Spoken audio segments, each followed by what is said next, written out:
Hi friends, this is Wendy. I am excited to be here with you today. I have the Some Gave All stamp set from Pajama Crafter Stamps, and I think this is absolutely stunning flag stamp set. I actually haven't seen one like this, which probably doesn't mean a whole lot because, I'm new to the outside world. But I just think this is beautiful. And then there's dies that has a cross and cuts out the flag. And then I was going to use these cute little pet dies, my best friend dies and stamp set, but I ended up not using it. So we'll just get into the card and make something fun. So to start out, I'm going to use Hero Arts Intensified Black ink, and I'm going to stamp the flag a few times with my Misty to get a nice, clean, good impression. And then after that, we are going to color it.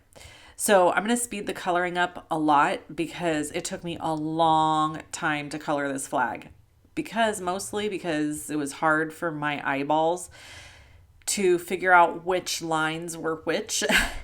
And so following the right lines to make sure I did red, white, red, white, red, white was a little bit of a challenge for me. I just don't have good vision. That's what it boils down to. And so stuff like this can be a little bit challenging for me. I absolutely love how my flag turned out. And I have to say, I feel like my coloring of this flag is a real testament of how far I've come with my coloring because it definitely turned out really nice and I was really proud of that. So here I'm going in with R59 and my strategy was to first lay down all the areas that were going to be the darkest, so my shadows. And here you can see me using my finger. You'll see me doing this a few times where I'm trying to figure out which line goes with which. And I kind of pause a little bit here and there. It's much more exaggerated if the video wasn't sped up. Then we're going to go in with R29, and that is one of our midtones. And we're going to use the majority of R29 to color in our red. Anywhere where the flag goes down and looks like it would be like an indentation is where I'm going to put it darker. Anywhere where it looks like it's coming up and rolling up at the curve is where I'm going to make it lighter. That's where my highlight would be. So you can see I get lighter and lighter. Here we're using R35, and then we go to R32. So these are the 4 color blend that I'm using. I love this color blend for red, and you can see how dramatic this looks. However, wait until I add the gray. So I chose to use a warm gray because I wanted this feel of this flag to look a little more like that dingy, dirty look, the way the flag kind of looks, beat up and worn. And at first, when I'm adding the gray, you kind of like, well, why are you making the white gray? We're really not. We're just adding shadows. And now you can see as you look at it, it doesn't look gray at all. It just looks shaded. Here for the top part, we're using B06, 04, 01, and 00. And I'm starting out with my darkest, going to B04, going to B01, and actually, I don't even think I used B00. I think we ended up just using B01. So same thing, anywhere it indents or the flag would have a wrinkle in it, we are making it darker and then going lighter to the areas where it's kind of on an upswing. So this finishes off the coloring, and I have to tell you, speeding this up cracks me up because it took me forever to color this. So now we're going to use Chipped Sapphire, Uncharted Mariner, and Salty Ocean to blend a background. What I was going for is just having a really light center so that it kind of almost was like a glow or a halo around the flag and really dark and dramatic on the edges. So I sped this part up too because ink blending takes quite a while. Everything I did for this card is time consuming, but not hard. And I personally am really slow at coloring. It just takes me a long time because I'm still learning. So somebody else coloring and doing the same thing probably could have done it 10 times as fast as I did. So here I'm just using some water Distress inks are water reactive. So as you can see, as I'm splattering this water down, it's making these really cool blotchy spots. And then I'm going to bring in some perfect pearls and I'm going to splatter perfect pearls on this piece. And then I'm going to let this piece dry. And we're going to do some heat embossing, add the flag, add some gems from Pajama Crafter stamps.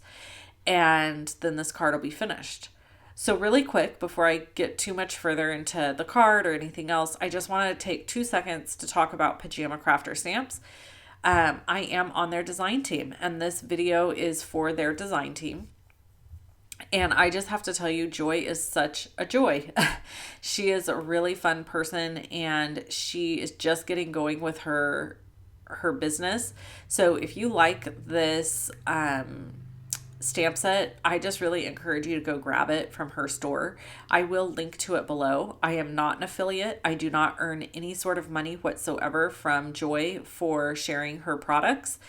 I do it in exchange for product. So basically, that's how design teams work for me, because I am a Stampin' Up! Demonstrator. I cannot take financial compensation from companies. But because I'm on her design team, she gives me products that she wants me to use to design with. So I was given this stamp set and these dies, and so I'm using them here for you today.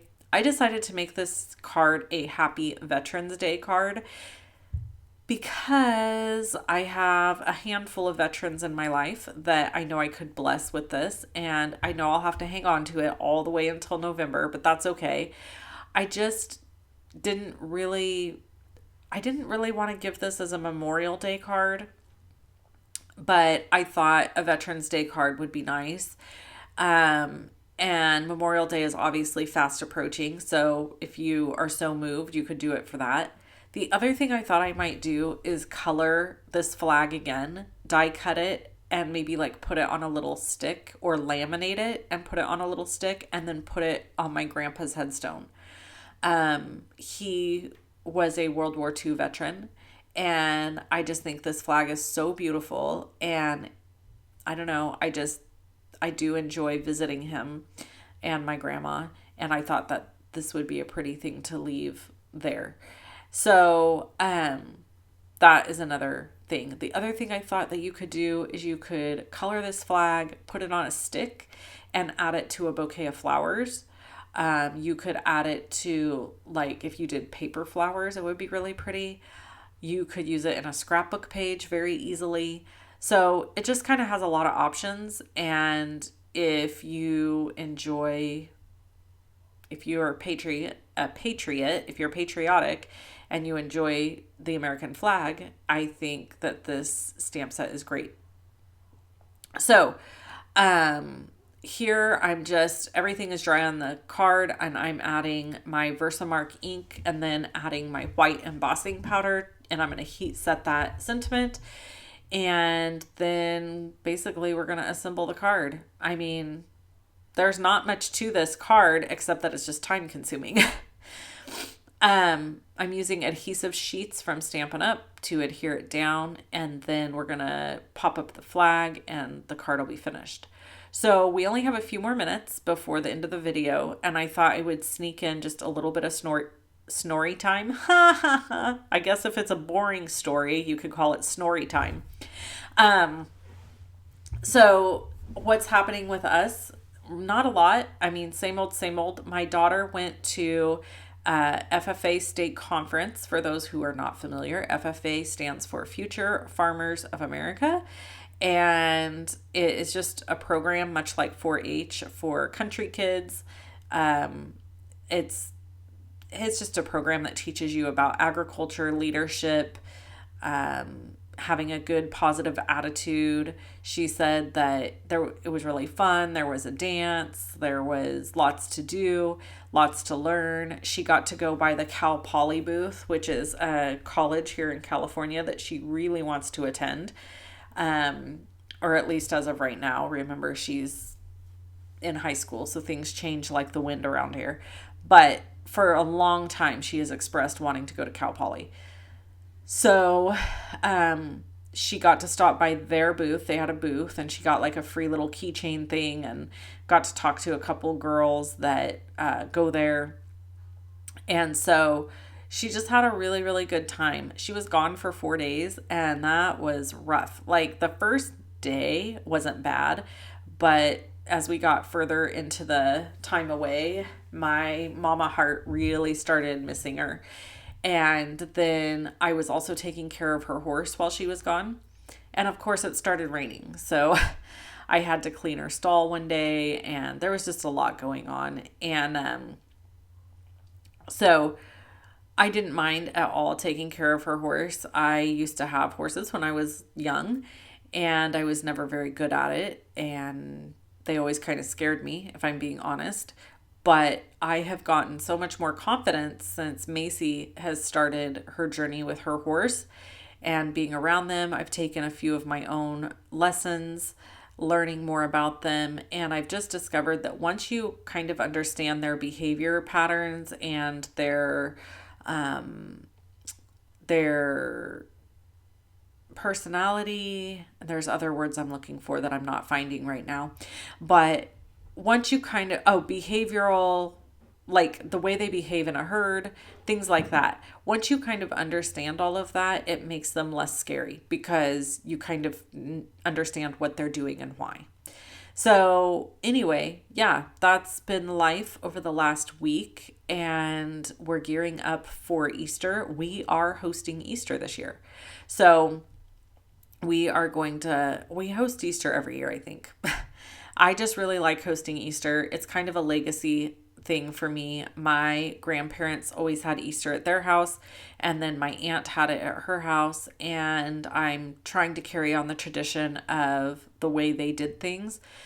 My family has always kind of had a come one, come all attitude, meaning no person should not get to spend a holiday with somebody. And we've always just invited friends and family and whoever wants to be involved. And that's just something we have been continuing to do in our home. And my husband and I really enjoy hosting. So I'd love to hear what you're going to be doing for Easter weekend. This is the card all finished. I absolutely love how it turned out, exactly how I envisioned it in my head, which doesn't happen all the time. If you need any of the products, there's links in the description below the video. There's one that takes you to my blog that has a visual supply list for you. And you can click on either video to see more. I hope you guys have an amazing rest of your day. Thanks for watching, and I'll catch you next time.